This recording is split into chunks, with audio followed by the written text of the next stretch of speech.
अमेरिकी खुफिया agency CIA ने वेनेजुएला में खुफिया ऑपरेशन शुरू कर दिया है। अमेरिकी राष्ट्रपति डोनाल्ड ट्रंप ने इसकी पुष्टि की है।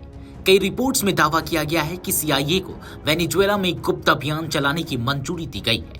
ऐसे में अब राष्ट्रपति डोनाल्ड ट्रंप ने बुधवार को पुष्टि की है कि उन्होंने CIA को वेनेजुएला में सीक्रेट ऑपरेशन चलाने के लिए अधिकृत किया है और कहा है कि वह देश में जमीनी अभियान चलाने पर विचार कर रहे हैं। अमेरिकी जासूसी एजेंसी की ओर से वेनेजुएला में गुप्त कार्रवाई की पुष्टि ऐसे समय में हुई है जब अमेरिकी सेना ने हाल के हफ्तों में कैरिबियन में कथित ड्रग तस्करी करने वाली नावों पर कई घातक हमले किए।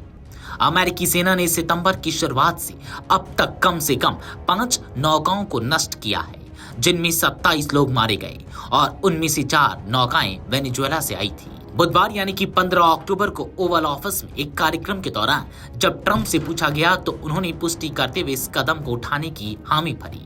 ट्रंप ने जवाब दिया, मैंने वास्तव में 2 कारणों से अधिकृत किया है। पहला, उन्होंने अपनी जेलों से कैदी को अमेरिका में भेज दिया है और दूसरी बात, ड्रग्स हमारे यहाँ वेनेजुएला से बहुत सारा ड्रग्स आता है और वेनेजुएला से आने वाला बहुत सारा ड्रग्स समुद्र के रास्ते आता है। इसी के साथ डोनाल्ड ट्रंप ने आगे कहा कि वो सैन्य विकल्पों की योजना तैयार कर रहा है जिसमें वेनेजुएला के अंदर संभावित हवाई हमले शामिल है। इसी के साथ ट्रंप यह बताने से इनकार कर दिए कि क्या CIA को राष्ट्रपति निकोलस मादुरो के खिलाफ कार्रवाई करने का अधिकार है। हालांकि अमेरिकी अधिकारियों का निजी तौर पर कहना है कि ऑपरेशन का अंतरिम लक्ष्य वेनेजुएला के राष्ट्रपति निकोलस मादुरो को सत्ता से हटाना है।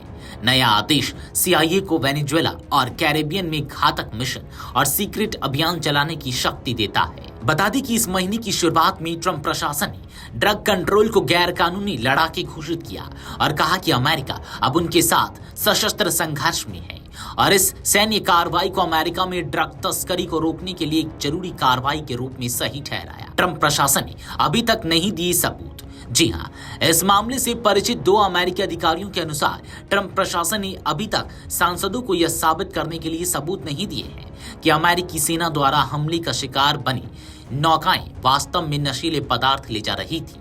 अधिकारियों ने गुमनाम रहने की शर्त पर बताया कि प्रशासन ने केवल ट्रंप और रक्षा सचिव पीट हेगसेथ द्वारा सोशल मीडिया पर पोस्ट किए गए हमलों के वीडियो क्लिप की ओर इशारा किया है। अभी तक ठोस सबूत पेश नहीं किए गए कि जहाजों में वाकई ड्रग्स थे। सांसदों ने निराशा जताई कि प्रशासन इस बारे में बहुत कम जानकारी दे रहा है कि उसने यह कैसे तय किया कि अमेरिका कंट्रोल के साथ सशस्त्र संघर्ष में है या किन आपराधिक संगठनों को वह गैर कानूनी लड़ाके होने का दावा करता है। यहाँ तक कि अमेरिकी सेना ने कुछ जहाजों पर हमले किए हैं और अमेरिकी तट रक्षक ने नौकाओं को रोकने और ड्रग जब्त करने के अपने विशिष्ट कार्य को जारी रखा है। Video desk अमरउजाला.com।